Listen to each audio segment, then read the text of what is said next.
Araw-araw na feeding program sa Mangaldan Central School, malaking tulong para malutas ang malnutrisyon. Sundan sa report. Kita ang ngiti sa mukha ng mga estudyanteng ito ng Mangaldan Central Elementary School.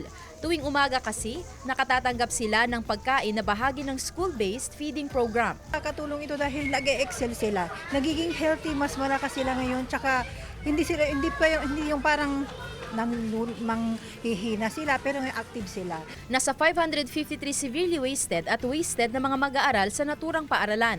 Ang iba, naging normal na raw ang timbang nila. Sa aming baseline na nakuha ngayon, marami na pong yung mga severely wasted, may nagpunta na ng wasted na lang. Yung mga wasted, may nagno-normal na kahit pa konti-konti kasi yung pagkain na binibigay naman talaga is maganda. Paiba-iba naman daw ang mga ibinibigay na pagkain sa mga bata tulad ng Karaban, Nutriban, Champurado, Sopas at iba pa. Kamakailan lang ay aprobado na rin ang pondo para sa school-based feeding program ng DepEd mula 11.78 billion pesos ngayong 2025 ay tumaas ito sa 28.66 billion pesos para sa 2026.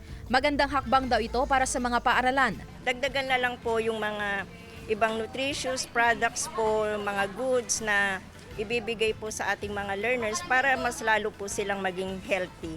Ayon sa DepEd, target na palawakin ang programa upang maabot ang 4.49 milyong mag-aaral at pahabain ang feeding duration sa 200 araw. Sasaklawin din dito ang 45-day feeding para sa mahigit 800,000 learners ng junior at senior high school sa buong bansa, gayon din ang 30-day feeding para sa mga buntis na adolescent learners. Kasama si Daryl Peralta, Sandy Salvacio, One North, Central Luzon.